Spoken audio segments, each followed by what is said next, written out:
Let's get ready to rumble! Hello and welcome to Netflix versus Cinema, the podcast that goes to the cinema every week, sees a couple of things, stays at home, sees a couple of things, rates them all out of 5, and figures out where money was better spent this week. Was it spent on Netflix and Friends, or was it better spent in cinema? Now, we have beginning to realize a little bit of a pattern, which is that Shaun and maybe I make it to cinemas, and everybody else stays at home and watches stuff at home. So this week, we are going to be talking about Puss in Boots. As we were saying earlier, it gets weirder the more you say it, and the more you say it, it stops feeling like a word. Puss in Boots, Puss in Boots. Okay, Puss in Boots, The Last Wish, and we shall also be talking about Knock at the Cabin, which Shaun saw at the cinema, and at home, we are going French. We are going French with, please say it again in French for me, Sharon. Les Combattantes. Les Combattantes, which in English is called Women at War. Yeah, not a very good translation, but yeah. The Combattantes. The Combatants, yeah. Combatants, the female combatants. Female combatants, female fighters or women fighters or something. It's Okay. It's like a feminine thing, yeah. Oh, all right, cool, good stuff. And Holly, you shall be talking about The Great, which I believe is it's I don't know Russian. Well, yeah, but it's on Channel 4 sometimes, but I think originally it showed up on some other, like Stars Play or one of those random streaming services that... Yeah, it's on Stars. God knows how you actually get access to that thing. Like, I've seen Stars Plays everywhere, but I don't have a clue how to get it. It seems like you have to go into Amazon and they have to go pay something else, and you have to go to Jeff Bezos' house and make a human sacrifice, and then finally maybe you'll get access to Stars Play. That's pretty much the route I took, yeah. Yes. I hope he let you, substitute the human for something else. But anyway, funny thing is that nowadays I feel like there's some people who would get annoyed really, really annoyed if you sacrifice something other than a human. I don't think there's anything. Maybe a mushroom sacrifice. I mean, there's so many streaming platforms now. There's like that Shudder, isn't there? Dan's got that Shudder and all stuff really. Like to say the stuff. Is it Shudder that I can't get hold of that's in the US that is showing the lives of the Mayfair witches? I've no idea. I haven't got a clue. Because I've read the book. And they've completely massacred it. Anyway. I think that might be Peacock. Mm. I think we are making out a point here, which a point is there's too many of them. There's too many of them. That one down. There's too many of them. They are popping up. Like, for instance, there was the Weird Al Yankovic biopic movie. Well, biopic in highly inverted commas. And that's only on the Roku channel. I didn't even know there was a Roku channel. And yeah, but that's the only place you can watch it in this country. I mean, there's too many streaming services. I'm not going to pay for everything. So there. Anyway, but that's neither here nor there. But let's start in cinema. Cinema, which is remaining. It is still around. It is still here with us. And we always know where it is. We don't have to figure out what streaming service it's on. We just need to know that's what the multiplex is. And so the film that we went to see this week was Puss in Boots, The Last Wish. Boots, The Last Wish. Yes, which is the continuation, the latest film in the Shrek franchise, focusing on Antonio Banderas's Puss in Boots, who first showed up in Shrek 2, but has become a breakout character. He was probably the breakout character of Shrek 2. He had another film called Puss in Boots, and now he has a sequel many, many, many years later that I think nobody asked for. I think it's like I genuinely want to know how this film ended up being made because I don't think anybody was clamoring for this. It wasn't like anybody was saying bring Puss in Boots back. Oh my God, this thing has happened online and Antonio Banderas all of a sudden is the flavor of the month. So let's bring Puss in Boots back. It's just arrived and because it's animated, I know that it takes ages to make these things. Therefore, how did this film get made? But anyway, the idea behind this is that Puss in Boots is obviously a cat. He has 9 lives. And it turns out at the beginning, he's doing his whole, look at me, I'm kind of like Zorro. I'm kind of like, hero to this South American town. And he has this whole song and everything. And he has like a whole action sequence that shows up. He's your favorite fearless hero and all. And then a massive bell lands on him in his hubris. A massive bell lands on him. And he meets a doctor. And the doctor tells him, you died, but you've died 8 times. This is your last life. And so Puss in Boots kind of goes, don't worry, no big deal. But then he starts getting, and this might, for what is supposed to be a kid's film, this might be a little bit heavy. But then he starts getting existential, and he starts realizing that the only reason he could be fearless in all the other times is because he had other lives to waste. And this time around, he realizes that if he dies, that's it. If he dies, that's it. So he pretty much goes into retirement, but then the whole plot of the film is about him trying. The Last Wish talks about the fact that they have this sort of wishing star that fell to the ground, and it's about him trying to find this wishing star so he can have a wish and can restore his lives, and therefore he can be back to being the hero that he always was, because then he has the safety net of knowing if he dies, no big deal, he carries on. And that is the basic plot of the film. Shaun, what did you think? Okay, yeah, the basic plot of the film, and some. So he goes on an adventure. Obviously, you meet characters along the way.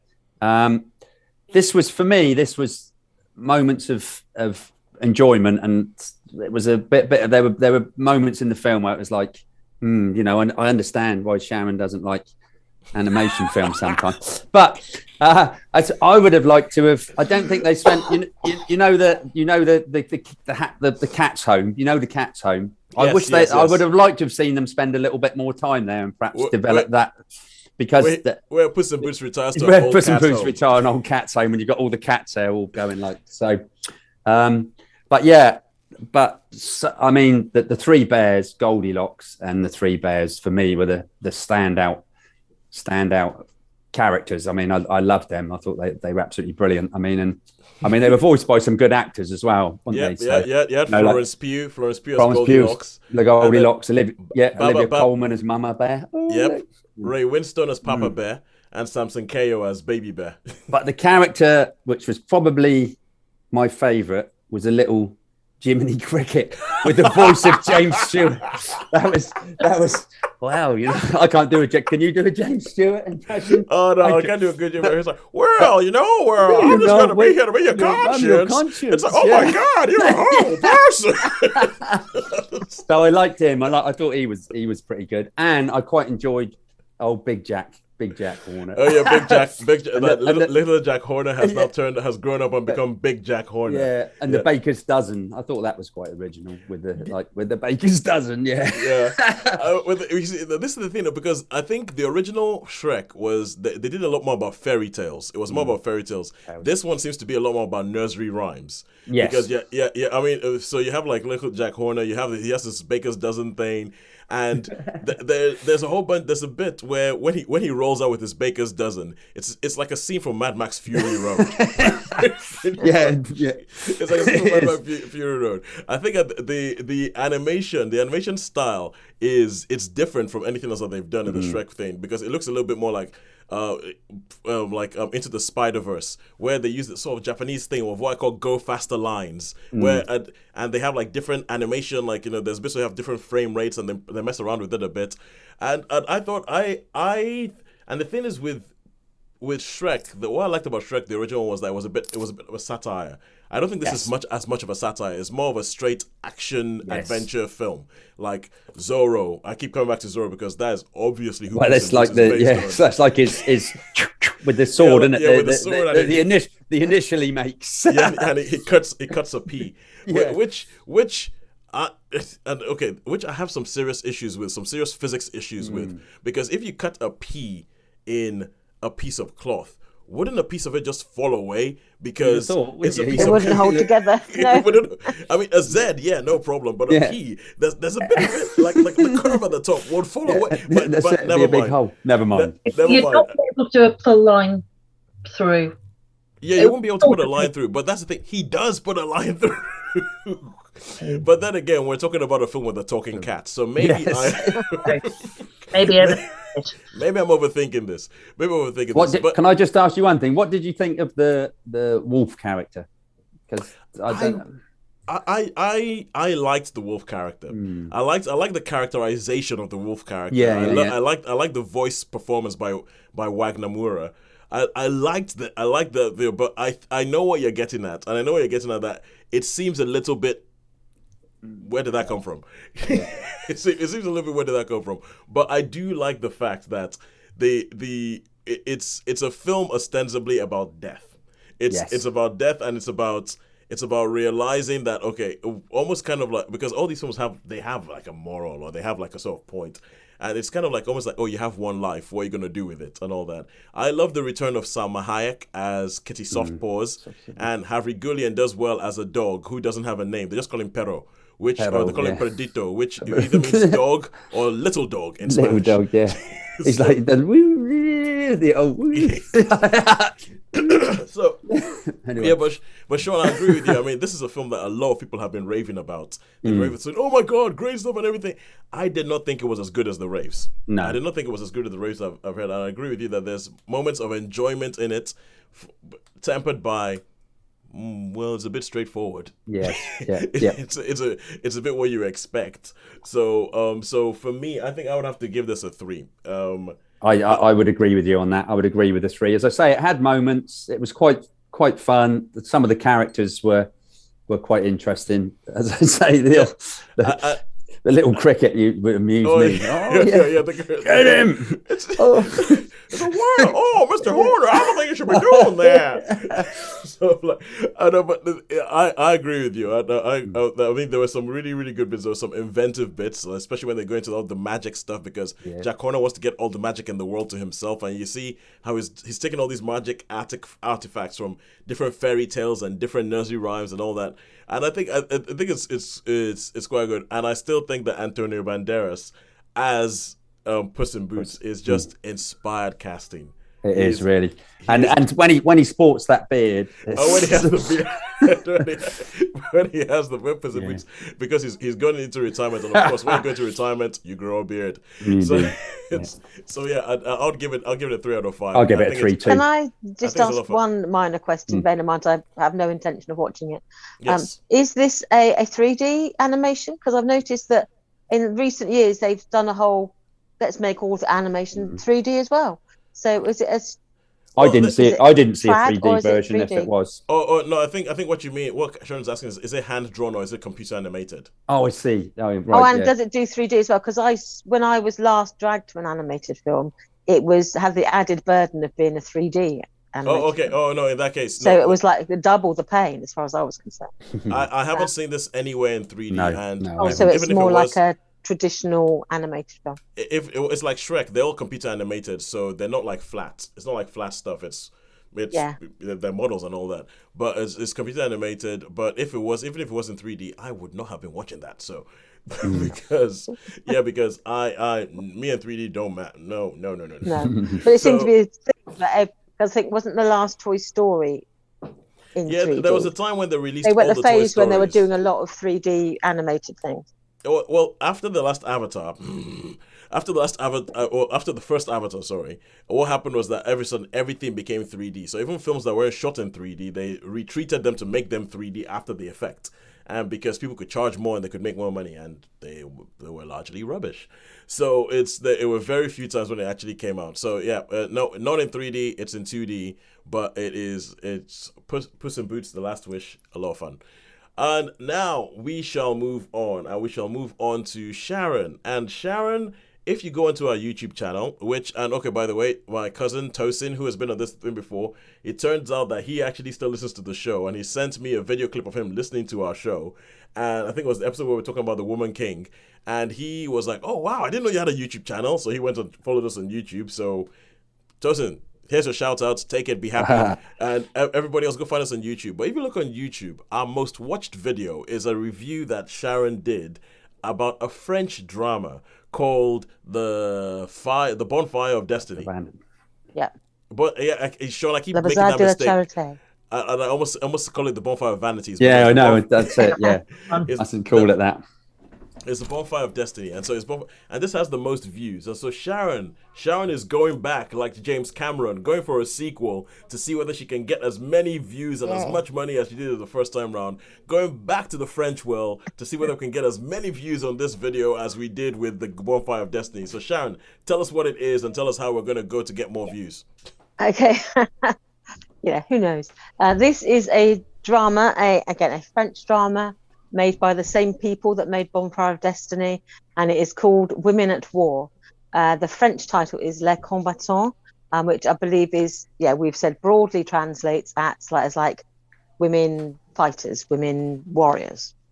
And it is set in 1914, in September, specifically September 1914, in rural France, in a place called Saint-Paulin, which is a small cathedral town, well, an abbey town. So there's like a convent with an abbey nearby. There's a main town, and like all good French towns, it's got its own brothel. And just outside of the town, all good French towns. What's with the bad ones like then? Yes, they haven't got one. And then there's a factory nearby as well. And these three seemingly unconnected things, they're all linked by these women who are the main stars of this show.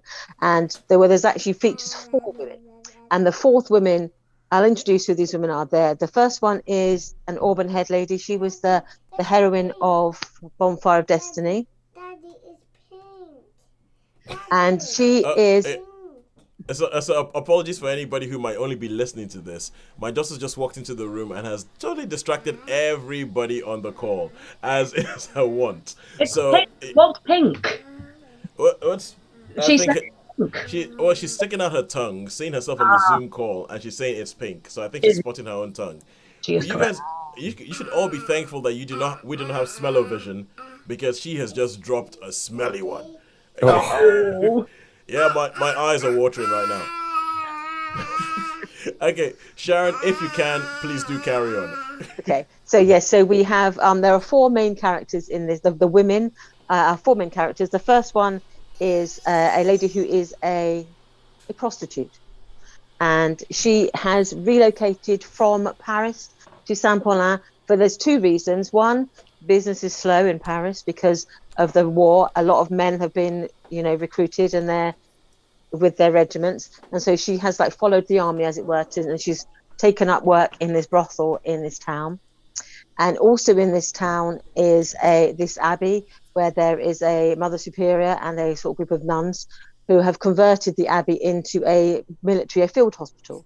And so the other main character is the mother superior, who, even though she's been a nun for 20 years, she's extremely comely. She's a lovely lady with a beautiful face, and when she takes her habit off, beautiful long hair, which is probably not really what most nuns would have underneath their habits. I thought that wasn't the thing. I thought short hair was the I thought they tended to. Yeah, every nun I've ever met has had cropped hair. But anyway, she's got beautiful, luxurious hair. Let us and have then our they're art. in the factory nearby. The lady who is married to the factory owner, even though he's exempt from the joining up, he decides that he's going to do his duty for his country, and he's going to go to the front lines. And so she is now in charge of running that factory. And then into this sort of threesome, there's another lady who comes, we meet at the beginning. She's fleeing justice from Paris, and she's being pursued, or she's fleeing with another lady, and she's being pursued by this vengeful police officer. And we later find out why he is so vengeful against her. But it turns out that she is a nurse, and she is fleeing away from justice in Paris. And they have an accident, and they run into some German troops, and the woman who is protecting her gets killed. And so they swap identities, because she's a fugitive from justice. She swap identities with this other woman, and then she sort of flees to this convent where she becomes working as a nurse. And so then all these stories begin to overlap and intertwine these different women, how their lives affect each other, basically at the beginning of the First World War. This is when the war is still fluid.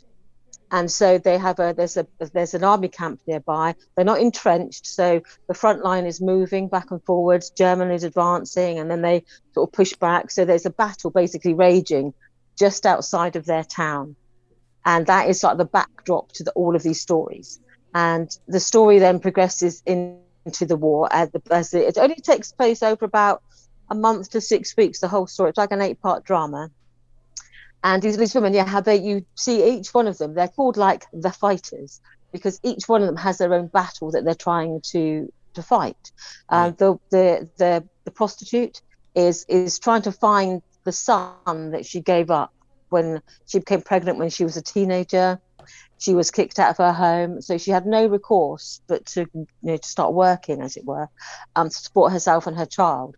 But because of her work, she thought, no, the best thing for me to do for my child is to give them up. And now she's identified where he is, and she believes that he is fighting with this battalion of officers. So that's why she sort of moves her brothel, but she's working there.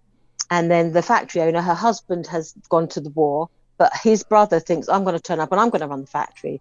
So she has this battle against, the male patriarchy, saying that, I'm actually capable of running this factory, but he's trying to sort of take over. So there's that battle there. And then the Mother Superior, they take in wounded soldiers, and she becomes, attracted to one of her patients. And so she's in battle with her own vows, and then later with the church. Yeah. And then the lady who is fleeing justice, because she has sort of taken on this assumed identity, she realizes that there's more to this identity than she first thought. Yeah. And she's then ensnared in other battles. So they're all fighting in their own way, but they all then, these stories mix and intertwine and overlap. So over how many episodes did you say? I believe there's 8. Okay, cool. Sure. I had the visions of when I thought, oh, this is going to be like, women fighting, but proper fighting. So they don't, what I mean, as in physical fighting, but they don't take up arms. No, don't take up arms. You do see the battles raging near them, and you do see some of the consequences. There's people with shell shock, and there's people who get injured, and you see these sort of people. So is this a subtitled film? Subtitled series? Yes, it's subtitles. Yeah. It's in French. Yeah. It's in drama. But interestingly, the main characters, the prostitute, the nun, and the nurse. That sounds like there is the joke. There is a joke in there somewhere. Yeah. There's probably a limerick that I wouldn't care to repeat. But there is, they are all the 3 leading ladies from Bonfire of Destiny. So the redheaded lady, she played like the redheaded lady in that one as well. But she played. It's like funny fact. In real life, she's actually a brunette. So she played the mother in that one, and then the lady who's the nurse, she was her niece in Bonfire of Destiny, and the Mother Superior, that was the maid in Bonfire of Destiny. So the 3 of them obviously have got this history, and I suppose if we saw it, we'd like go, oh, it's the cast of Pride and Prejudice rejoined together. So they're obviously. Oh, it's like Wes Anderson's made another film and he's cast all the same people. All the same people in it. So and it feels like it was from the same people because there's certain scenes I was thinking, I know we sort of have I sort of give a warning out there. There are nipples in this film. Not a lot, but there are nipples in this film. But they are the same nipples that were in Bonfire of Destiny. So you make it sound like they just recycled the footage. They were like, well, so I guess we have it on file somewhere. It's the same cast member who sort of got a kit off in that one. She gets a kit off in this one. So obviously thought she's up for it, or I'm sure she's actually her craft. Look, I don't know, but okay, when I was a kid, when I was a young teenage boy at that age and getting interested in certain things, having a French movie was almost a guarantee. It was almost a guarantee of nipples. I just think I've just come to the point that the French have a different attitude to nakedness than the English do, which I don't think is necessarily a bad thing. But so with that, we've spoken about. That was classic. I'll just say, as you said, that was the classic when we were young of La Reine Margot, which was infamous for nudity, and I think it might have been a reasonably graphic sex scene or something. But that was the ultimate in French cinema in the mid-90s. I found out about French cinema run about the Betty Blue era and everything like that with Beatrice Dalle. So with that, how does this compare? How many stars would you give this? See, I enjoyed it. I thought it was good because it there's a few sort of mysteries, and you go, oh, I didn't see that one coming. And others you're going, signposted all the way through. So it was a good mix, a good drama. I really enjoyed it. So I gave, I think, Bonfire of Destiny a high 3, and I think this one would probably sort of equal it or top it. I'd say high 3 to a 4. This one. So I liked it. It's a sort of drama that I do like. There's the interweaving storylines, the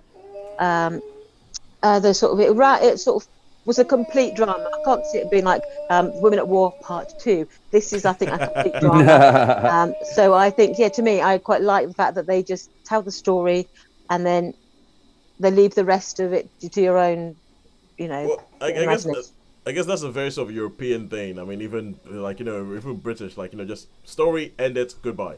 As opposed to an American thing, which is, people liked it, but we ended the story, we killed everybody. Well, bring them back! Bring them back! We're going to do another series. We have a hit on our hands. Okay, so I think you landed up with a high 3 on this one. A high 3. I'd give it a high 3, borderline 4, but I would say comfortably a high 3, definitely. Okay. Yeah. All right. Okay, cool. And so now we go back to... You might hear that in the background. There's somebody who's coming in here stomping around with her arms under her armpits and just giggling. But anyway, I should be doing the same as soon as we go off camera. As soon as we go off camera. Yeah. So now we go into a film in cinema, and she is the reason why I don't think I might ever watch this film. This film, Knock at the Cabin, which Shaun saw. So let me explain, because I can explain. I know the basic premise of this film. So the basic premise of this film is that you have a couple. A gay couple who go up to a cabin for a holiday with their adopted daughter. And when they go up to the cabin for the holiday, it's supposed to be like this lovely Airbnb that's all like up in the woods and secluded away from like, modern life and all that. 4 people show up, led by David Bautista and Ron Weasley. And the 4 people show up to the cabin, knock on the cabin, and tell them that the world is going to end. And the only way they can avert the end of all humankind is if one of them chooses to sacrifice themselves. So you have essentially this family unit that is being terrorized, and saying one of them, which includes the daughter, needs to sacrifice themselves to stop the rest of the world dying. And I looked at that, saw that, and this is the kind of film that I imagine I would have watched a couple of years ago. But now, with a daughter of my own, I'm like, what kind of sick person comes up with this as a premise for a movie? And so I refuse to watch this film, and okay. I'm not sure I will do. But Shaun, thankfully, we have a Shaun. We have a Shaun, and you've gone past that point in your life, and you can go watch films like this without having to have existential questions. So tell us about Knock at the Cabin. Okay, Knock at the Cabin. So yeah, like you summed it up, it's like a same-sex marriage, and they've adopted this little girl. And yeah, at the start, it is a bit. The very opening scene is where the little girl's out in the woods, and then one of the characters showed up and said, "Oh, we need to see." But he's very, I don't know, that was a bit creepy. But anyway, so they go to the cabin basically, and she runs off. She goes inside and she says, "Oh, there's strange people out there, blah blah blah blah blah." And they go, she's saying that they don't believe it. And then there's the, and it's not like a forced entry. They're saying, "Look, I need to come in." He's trying to reason with and in the end they have to. And so they tie up the couple, and then they explain it to him. They're not like, they say, "Oh, we've had this vision. We haven't met anybody before. We've had this vision, and this is what's going to happen if you don't. If one of you needs to, because the other two are going to live. Otherwise, you're all going to live together and you'll be the only people in the world." Yeah. And so this anyway, it's quite important. The 4 of them is quite important. It took me a while to work it out, because there were some bits in this film which I'm like, there are a couple of bits now, and it's only sort of today that I worked it out what that signified was the 4 people and what happened to the I think I just figured it out. Yes. You think you have? Yes. I think I just figured it. I mean, obviously. Cool. I've been thinking about it. I know there's 4 people. Because I was thinking about it. And it's like, but certain things happen to these people during the film. Not the couple with the daughter, but to the others. To the 4 people who and do then, the knocking. And then it's like, and I mean, there's a moment says, "Oh, this is what's going to happen," and then they turn on the TV and something's happening. And he goes, "Oh, you just," but they're disbelieving. They say, "Oh, you just knew that was going to be on the TV at this particular time." Anyway, and then and one of the characters recognizes one of the 4 who had an altercation within the thing, so he basically thinks that he's come to get revenge or stuff like that. So there's all this argument and that, and then something else happens to another one of the characters, and they turn on the TV and something else is happening. So you probably worked out So the so significance. it kind of plays with you, because from what I've heard about this film, It does play with you, yeah. It plays with you as to whether these 4 people who shown up at the cabin are nutters or whether they actually have a point. Oh, actually, they have a point. Yeah. So I can't really go much more into spoilers. You know, it's not much on the way of action, and most of the film is set in the cabin, you know, and in the cabin rooms and stuff. There's not a lot that goes on, but yeah. See, now I like these sort of films. I mean, I like Mother. I like. Oh yeah. I mean, I know that's not Shyamalan, but I really, really, really like Mother, and I really, really like this as films that I like. But I think it could totally be a Marmite thing, and I'm sure there's many people that would have issues with this and would probably take issues with it. For me personally, I like these sort of films. They really make me think, you know. And as I say, it's for me, yeah. I mean, I thought this was pretty good, but I'm pretty sure that I'm pretty sure it would be one of those films that people are going to hate or love. I don't think there's going to be. I mean, it was the same with Mother. I loved Mother, but Mother is awesome. I wasn't keen. No, that's what I mean. So, but I reckon I'll really like this. So you think you would? Yeah, that'd be interesting. Yeah. So, Shaun, you talk about it being a Marmite film. You're speaking to somebody who went, choose between yourself and your child, and I went, nope, not watching this. I am out. Yeah, that's.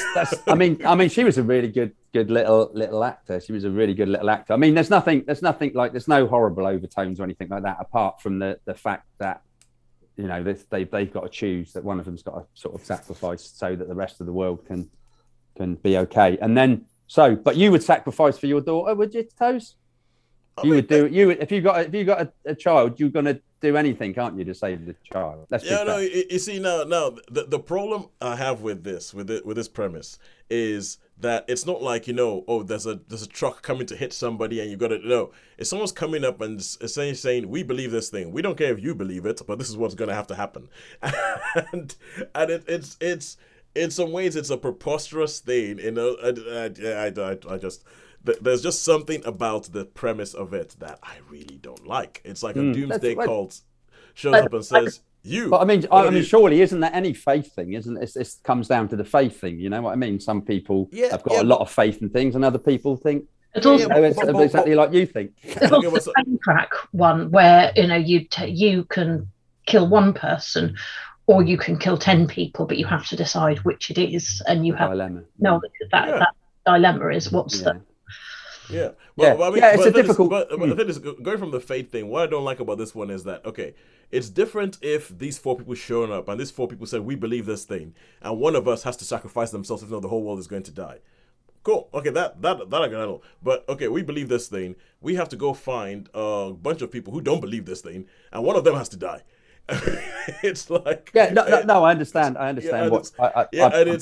get where you're coming from. I totally get where you're coming from. So it's likely I might watch this film when it shows up on TV in 10 years' time when I've gotten over myself. But at the moment, the central premise, I'm just in the spirit of my life where I feel that there's some things we should not be making entertainment out of, and the central premise of this makes me feel like we shouldn't be making entertainment out of this, even though I know it's based on a book that did really well, and it's supposed to be M. Night Shyamalan, one of his best films for a while. I'm happy for everybody, but leave me alone. Not for you. Yeah, well, that's it, isn't it? I mean, that's why they get the films that are made like they are, because people love the Fast and Furious franchise, and I think that's the biggest load of tosh and nonsense, and I absolutely loathe them with a passion. And you know, but right about them being people are like, hey, Fast and Furious films, how good are they? Oh, do you not? You would be right about it being a big load of tosh. But but how many stars would you give 4. Knock at the Cabin? 4 stars for Knock at the Cabin. Good Lord, you just got me remembering the last Fast and Furious movie, man. Sure, Hobbs and Shaw makes me happy. It's a ridiculous film. See, that's what I mean. There's my argument. It's awful. We take the mickey out of a happy job. I find it joyous in a weird explosive. No. Hobbs and Shaw is different because Hobbs and Shaw knows what it is. Hobbs and Shaw knows it's stupid, and it goes with the stupid thing. By the time you got to the last Fast and Furious movie, Fast and Furious 9, you're watching it and you're thinking, I don't think the people who are making this know it's stupid. I do not think they actually do. I do not think Vin Diesel realizes this is a pile of tosh. So The Rock and Jason Statham, they totally know it's a pile of tosh when they're doing it. And I think that's part of the reason why The Rock will not be in a movie with Vin Diesel again, and especially a Fast and Furious movie, because he knows it's a pile of trash. He knows it's just entertainment. Vin Diesel thinks it's high art that's going to change the world or something. Wait, Shaun, did you watch Fast and Furious 9? No, not at all. Not at all. Okay, I wouldn't even. You draw a line somewhere. I draw a line somewhere. I would say that the Tokyo Drift, Fast and Furious, I really, really like. And gradually they got sillier and stupider and absolutely ridiculous. And that slow motion, it really annoys me when they walk down the steps and they're like, don't turn your back on family. You know what I mean? It's like, God. The number of times they say family. And I think Fast and Furious 5 is the sweet spot. That's the sweet spot. And after that, I agree, they just get stupider and stupider. And let me put it this way. These films, you would imagine that these films are made for the 10-year-old boy. The 10-year-old boy who wants to see a car fly. That kind of stuff. My 10-year-old nephew came out of Fast and the Furious 9 going, well, that was a bit stupid. And once that happens, you've lost. I'm sorry. I'm sorry, Vin Diesel. You've lost. Go home. Just stop making them. But anyway. Well, let's go back. Hobbs and Shaw, much better. Makes me happy. Yeah. Okay, and now we go back to Netflix and Cinema and Friends, and this is The Great. That Holly, you managed to watch The Great somehow on Stars Play. You figured out how to get access to it because you are the smartest amongst us with a massive brain. And so tell us about The Great.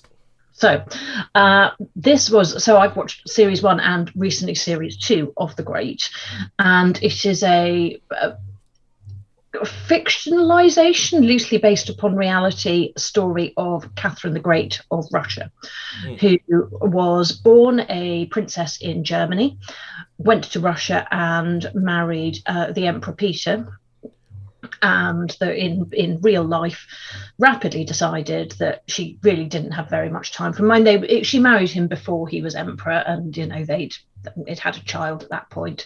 And yes, she quickly decided after he became emperor that he wasn't very good at it, so she decided to undertake a coup, booted her husband out, imprisoned him.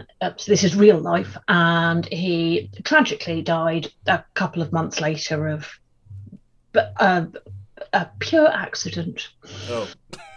No doubt, heartbreak or something. Loss of control of Mother Russia. Embarrassment, indeed, and certainly no involvement of any external parties at all.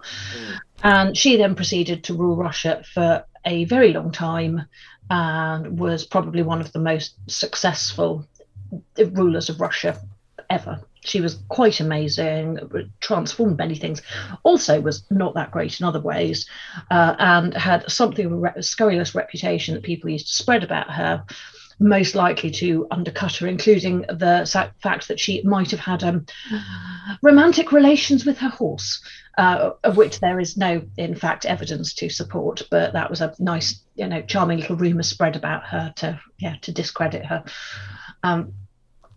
And then we get ourselves over to the series, where Catherine is played by, I've got to check, it's Elle Fanning, who is rather marvellous, and Peter is played by Nicholas Hoult.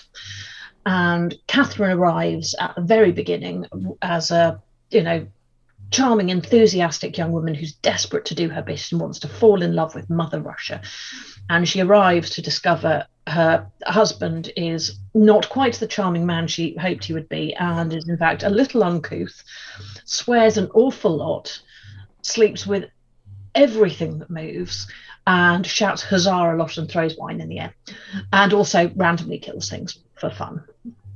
So she's not entirely taken with the entire situation, and there are ongoing perfunctory efforts at producing an heir, which leaves nobody terribly happy about the circumstance. So in the first series, Peter hooks her up with somebody to be her lover because he thinks that she would be happier if she were a bit happy. And it's through series 1, her relationships around court progress with various contretemps, drama between her and the what would he be, they say archbishop, but he's not, what would he be, the prelate? I'm having a absolute mental freeze. The Russian Orthodox. Yeah, I'm trying to think what the head of the Russian Orthodox is called. Head of the church. Head of the church, who is the uncle of a young woman who becomes her servant, who used to be an important lady and has been demoted down for reasons. Someone did something bad, and that's not very well suited to being a maid because, well, she doesn't really want to be. So you have the first series of the relationship between Catherine and her husband and the court, and you get to the end of the first series and there's a coup and she takes over. Series 2 then starts with her having taken over and continues with her not really wanting to deal with Peter and, keeping him alive, kicking around the palace, just sort of doing his thing, letting her be there when she has the baby as she's pregnant at the end of the first series. It's all sort of, semi-nice. He's desperate to get back with her and take over Russia again. So it largely, broad strokes, follows history. In a very, very loosest sense, but it doesn't massively deviate from history. Key historical events are there, but they are much funnier, much, I suspect, more drunken, much, well, who knows, possibly more sex involved, possibly not more sex involved, I wasn't there. But everybody seems to be having quite a marvellous time, and there's a lot of saying huzzah, which brings sounds a bit like Flashheart out of Blackadder. Oh yeah, it is. It's constant. It's it's like every 5 minutes somebody will go huzzah, and then everyone else will go huzzah, and it's history by Flash, by name, Flash by nature. It's such a thing of ridiculousness. It's well cast, it's well acted, it's deeply funny. It does give you a flavour of Russian history, albeit I'm not sure that I would want to show it to Putin personally. I'm not sure but it is well constructed, very, very funny, occasionally thought-provoking, if only that it makes me go and look up what actually happened because I'm interested. And it's a feel-good film that does involve people being stabbed, animals being killed, things being broken, people being locked up, people doing a coup, which is, I believe, what they call it, is doing a coup. There's lots of plotting, and it's a thing of joy and silliness, epic silliness, but amazing cast, good acting. Okay, all right. So I've only watched both series once thus far, though I haven't rewatched yet. So does it look like they're stopping at 2 series, or does it look as if they might come back for a third? No, there's definitely a third, and the third is reasonable. I've not got to the end of 2 and thought, oh, for heaven's sakes, please stop now. Okay. It left at an appropriate ending to go into a third series. It would be wrong to stop at the end of 2. So okay, at the moment we have a lot of stuff that's almost a bit like I'm gonna say feminist revisionist thing of historical events. So do you think that this is a bit more feminist revisionist, or is it just kind of like, no, she was actually that badass? Yeah, she was actually that badass, but it makes it funnier. Okay. So she was an extraordinary woman, incredibly strong-willed, cared passionately about Russia, thought her husband was weak and a bit of an idiot, and thought she could do a better job. So she did. So in fact, the reality is probably that she was actually potentially better than she is in the series, whereas in the series, no, I think the series is probably a fictionalized and comedified portrait of the balance of who she was, if that makes sense. Was there a BBC TV series, Catherine the Great? Helen Mirren did. Helen Mirren, yeah. Catherine the Great. Yeah. And that's her when she's older. Older, when she's past all this, when she's at the end of her reign. But she was quite an extraordinary woman. She brought all sorts of very positive things to Russia. I'd imagine she brought some negative things as well. But I can't remember if she expanded territory. She certainly defended things very well. Yeah, I think she created military. She brought sort of pride in the military. I think she sort of based on and the Navy and all that sort of stuff. She really much sort of turned it from it was when it turned into like more of an empire rather than a rural sort of secular thing. It was sort of started to become, I think under Catherine the Great, I think it became a power to be reckoned with. You know, people started thinking, oh, Russia's not the sick man of Europe anymore. You know, it started to. We should pay some attention to them.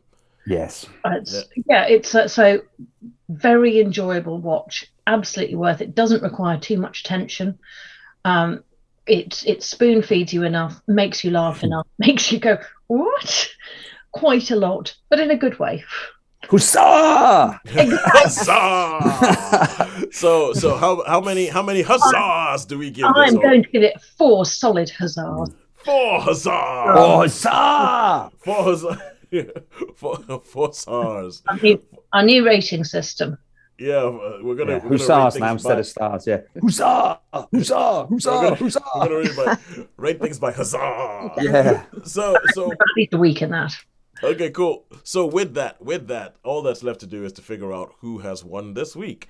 And what do you people think? It's a draw. I think even Stevens. Tied.